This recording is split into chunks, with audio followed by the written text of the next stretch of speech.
Welcome back to another episode. So this time we're going to look at exposure bracketing.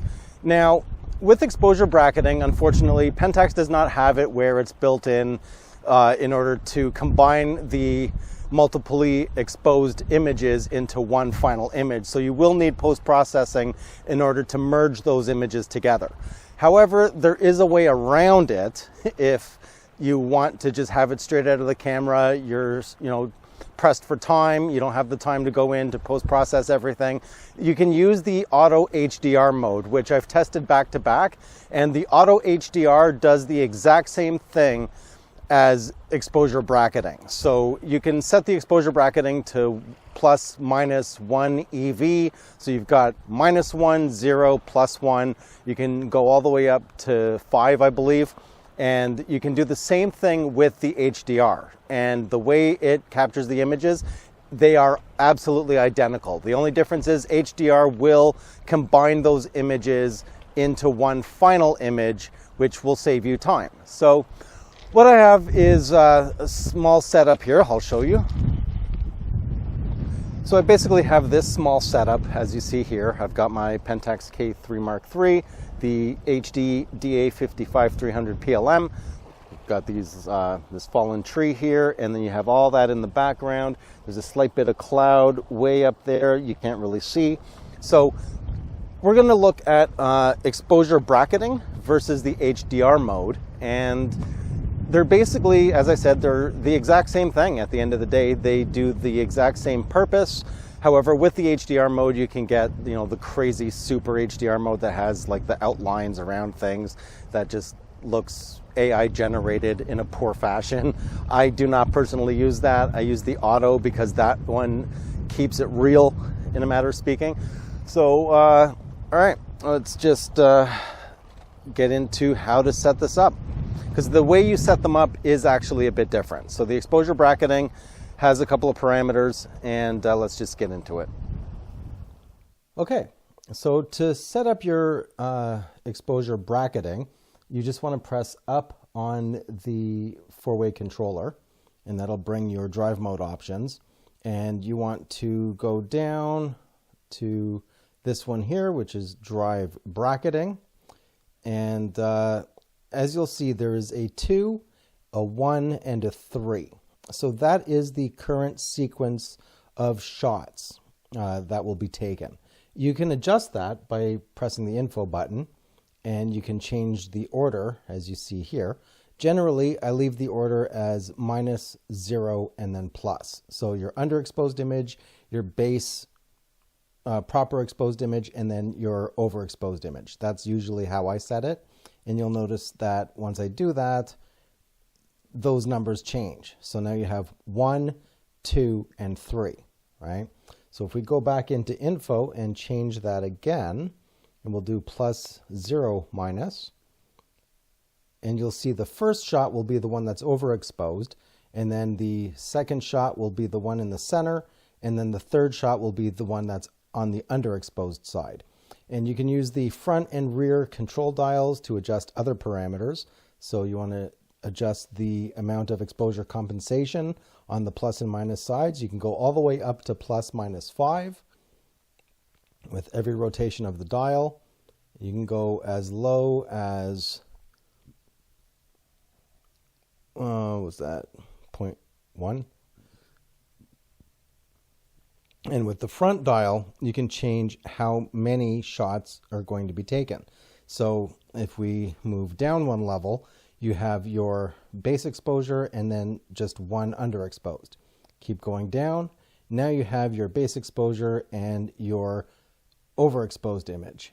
And one more time. Now you've got 5 shots, which will be 2 underexposed, 1 underexposed, base, 1 overexposed, 2 overexposed. And you can just, so these are all just various parameters that you can use to fine tune the type of exposure bracketing that you want to fire off. Now, one thing to keep in mind, this will not save a final image. So you will need to use post-processing in order to save the final image in regards to the shots that you've captured. Now, one push bracketing, I always turn this on is basically you just press the shutter once and it will fire off the sequence of shots on its own. You don't have to do anything. All right, so let's just leave it at 1 and 1. So one shot underexposed, one shot overexposed, and we'll just do that. Now, the thing is with this, it happens that quickly when you have the one-shot bracketing on. You need to actually post-process this in post. You need to merge all the images together. And that's where the HDR shooting comes in. Because with HDR shooting, the camera will combine all the shots into one final image. You can't review the sequence of shots, you just get the one final image at the end, right? So to activate HDR mode, you have to go into the menu and you just go to HDR Capture, and again you have your bracket value. And with HDR Capture, you only have the option of 1, 2, or 3 plus minus exposure values, right? So it's not as widespread as the exposure bracketing mode. And auto align, so you want to, just in case the camera moves, you want to make sure that the camera does combine the shots. And as I mentioned before, I use auto, which gives the most realistic shooting look, or most realistic shot at the end. So let's just fire this off. It's processing. All right, now let's merge the other images and compare that with the HDR one and go from there. Okay, so we're going to start off with the bracketed images in order that I shot them in. These are the DNG files. So here we've got the underexposed image, so one stop underexposed, and then there is the base middle exposure, and there is the +1 overexposed image. So basically going to be getting the shadow or the highlight detail from this one, so you can just barely see in the background there those little bits of cloud, and from there, and then the middle area, the base exposure, so the mid tones are going to come out more, and then the overexposed one is for the shadow area, so along here, right? As we go down, you'll know obviously it's a lot darker, right? So that will be the blending of those three images. So let's see what that looks like. And that basically looks like this. So you still have this detail back here. Now, as you can tell, this is blurred. And this is one of the issues with doing bracketed shots.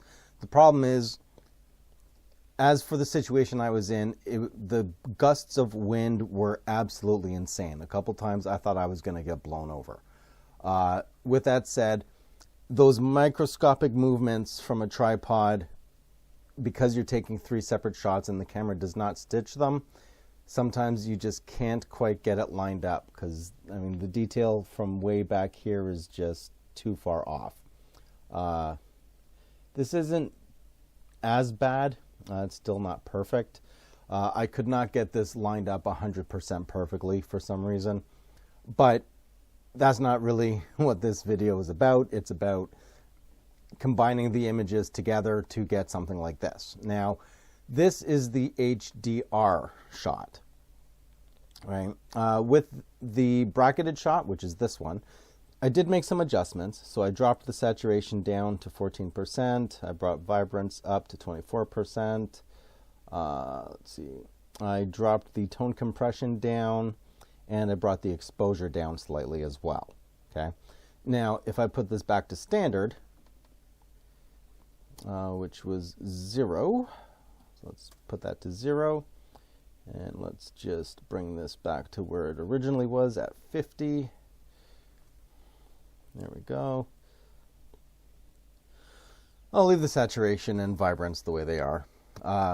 But you get a much brighter image. So combining those 3 images on the bracketed side, you will get more dynamic range. You'll get expanded highlights without clipping, and you'll get much more shadow detail as well, right? However, the in-camera HDR, so they both took 3 shots. This auto aligns. Not sure why that's so pixelated. This auto aligns, and as you can see, it is sharper. It is a much sharper image compared to the bracketed shots. And that is just due to the processing within the camera to combine those images, automatically align them. It does a very, very good job of actually doing that. Yeah, so that's pretty much what these differences are. So depending on the situation you're in, either auto HDR or the bracketed, if you've got absolutely no gusts, no powerful gusts of wind, very stable tripod, then you can do the bracketed shots. I generally don't bracket. If I am going to do it, I would rather just do the HDR. It's more convenient, and you still get a DNG file that you can work with out of it, as you can see up here. Yeah, so I mean, that's pretty much the bracketing versus the HDR. I hope this helps. And if you'd like me to dive in deeper in regards to the HDR side of things, I'd be more than happy to do that. Actually, I'm going to do that anyways, because it's an interesting mode. I don't think a lot of people use all that often. I know most people use the bracketing more so than using the HDR feature of the camera. Seeing as you can save it as a DNG file, and it's all done, processed in the camera for you, merging all the images, it's a pretty valuable tool. Yeah, so that's going to be it for this video. If you like the video, leave a like. If you haven't already, please do subscribe. Always helps out. Follow the channel for more on the Pentax system and Pentax K3 Mark III in particular. Yeah, if you have any suggestions for upcoming videos and stuff, let me know in the comments below, and I'll go through them and see what I can muster up to be able to pull off. Some crazy ideas I've had come in, some funny. Be a challenge, but I'll see if I can actually do it. Been trying to figure that out. But yeah, again, I really appreciate all the support over the years from the bottom of my heart. Really do appreciate it.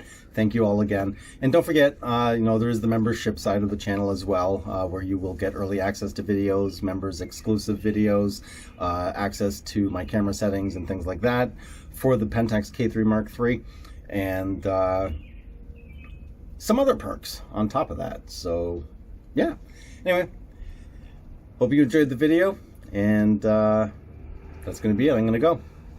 I'll see you in the next one. I'm out.